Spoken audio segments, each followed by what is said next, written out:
चलिए ठीक है साहब, आज हम लोग मैकेनिकल साइंस इंजीनियरिंग यूनिट 4 का lecture number 27 overall lecture number 27 की आज हम शुरुआत करेंगे।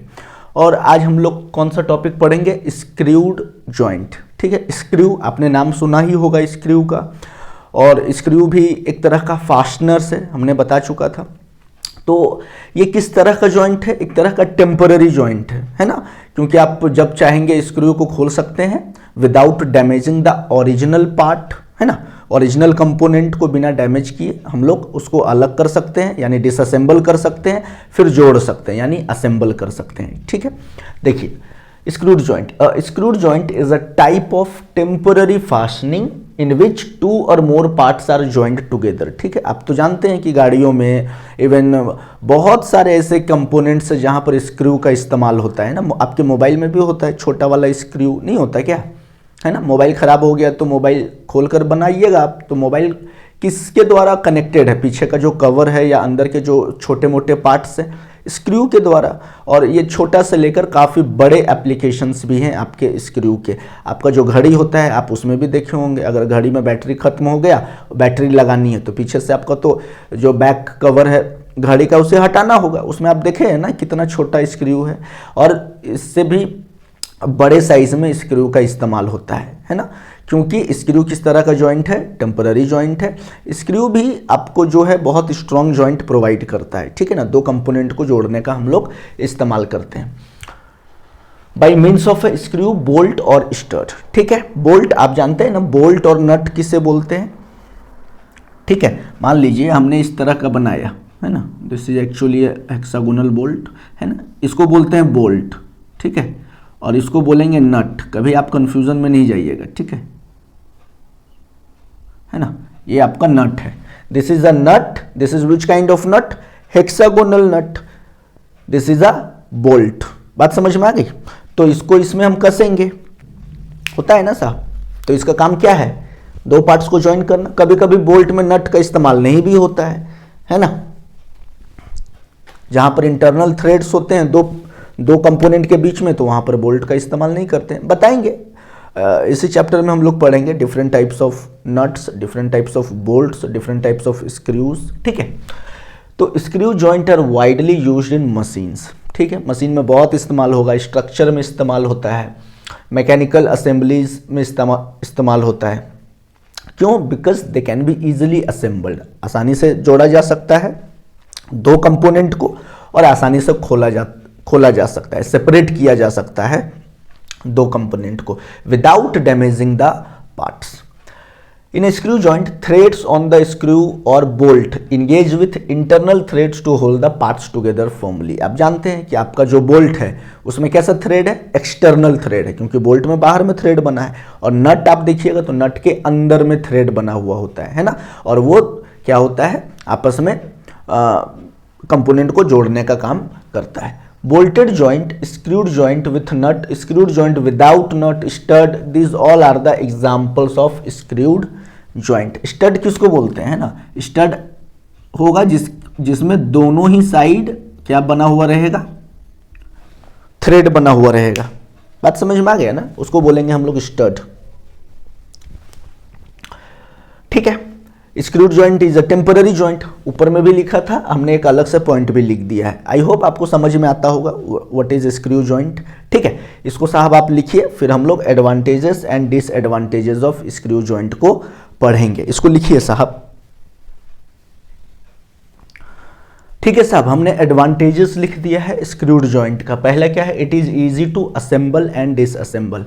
आसानी से हम लोग खोल सकते हैं दो कंपोनेंट को या दो से ज़्यादा कंपोनेंट को।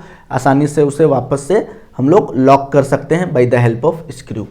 पार्ट्स कैन बी रिप्लेस्ड और रिपेयर्ड इजीली। मान लीजिए कोई पार्ट्स डैमेज हो गया तो हम लोग आसानी से स्क्रू को खोलकर और वो पार्ट को बदल देंगे, है ना। या फिर अगर बनने लायक होगा तो बनाकर और फिर से फिट कर देंगे। ठीक है, it provides strong and reliable connection. काफ़ी स्ट्रॉन्ग जॉइंट मिलता है, पहले भी बताया हूँ स्क्रू जॉइंट में, है ना। और रिलायबल कनेक्शन, काफ़ी लंबे समय तक स्क्रू जॉइंट चलता है। Screws, bolt and nuts can be reused. अब यहाँ पर क्या सबसे ज़्यादा फायदेमंद चीज़ है कि स्क्रू, बोल्ट और नट को हम लोग रीयूज़ कर सकते हैं। खोल दिए, किसी दूसरे जगह पर इस्तेमाल कर सकते हैं। नट को भी हम लोग किसी दूसरे जगह पे इस्तेमाल कर सकते हैं ना, इसको हम रीयूज़ कर सकते हैं। No damage of parts during assembly, जब भी हम लोग असेंबली करेंगे तो आपको पता ही है कि पहले से क्या होता है, होल किया हुआ रहता है ना, बस हमें उसमें स्क्रू डालना होता है, नट एंड बोल्ट डालना होता है और टाइट कर देना होता है। तो जब भी हम अगर मान लीजिए नट बोल्ट को खोलेंगे और पार्ट्स को अलग करेंगे तो पार्ट्स डैमेज नहीं होगा। ठीक है साहब।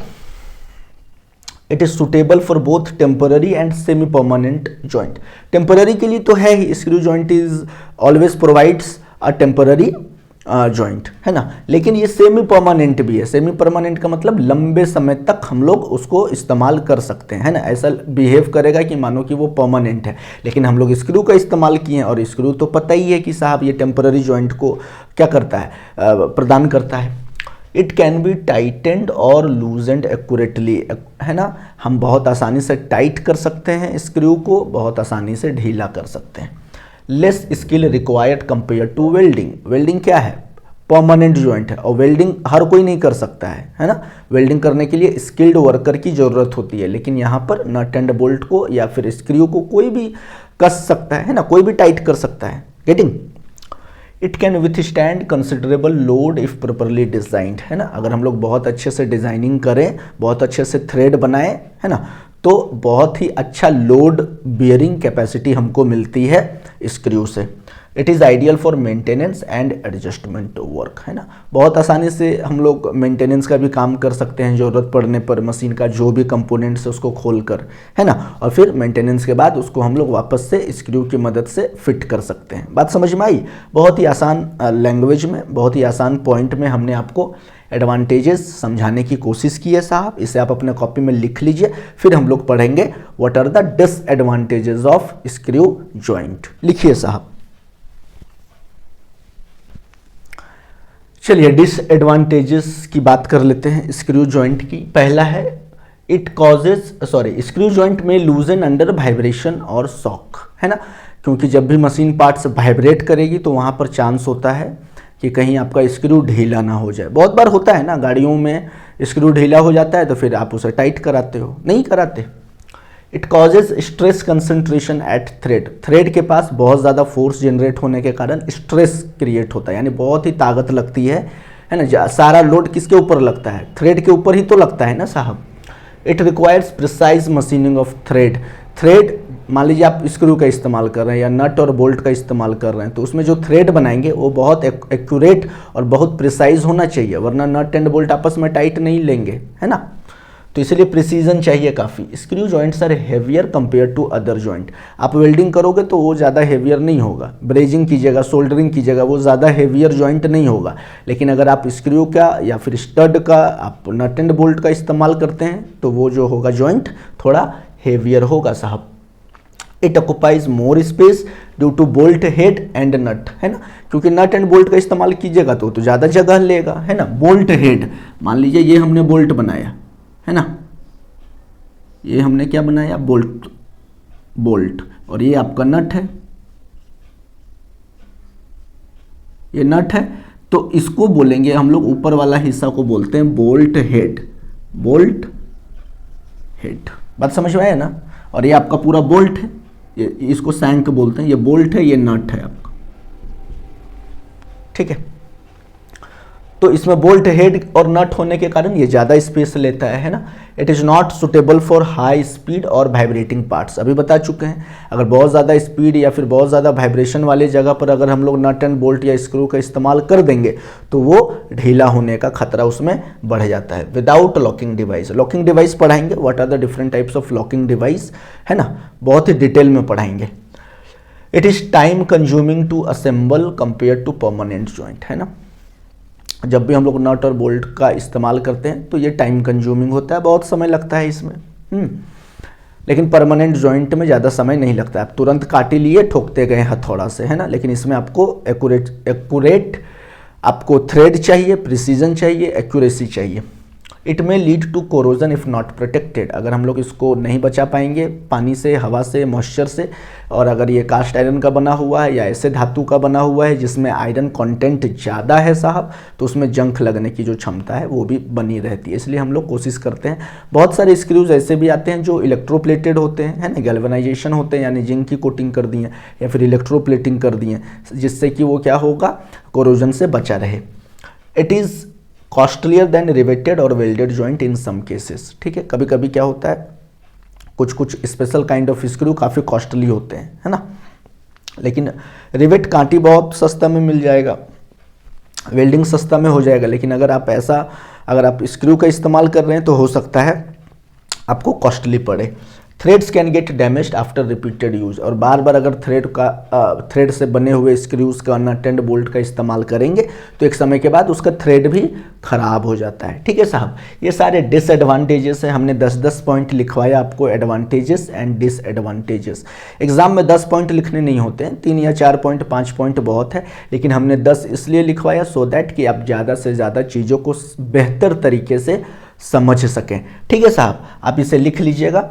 ठीक है, और इस लेक्चर को हम यहीं पर एंड करेंगे, लेक्चर नंबर 27 को। आप अपना ख्याल रखिए और अगले लेक्चर में हम किसी नए टॉपिक के साथ आपसे मुलाकात करेंगे साहब। तब तक के लिए आप मुझे इजाज़त दीजिए। जय हिंद।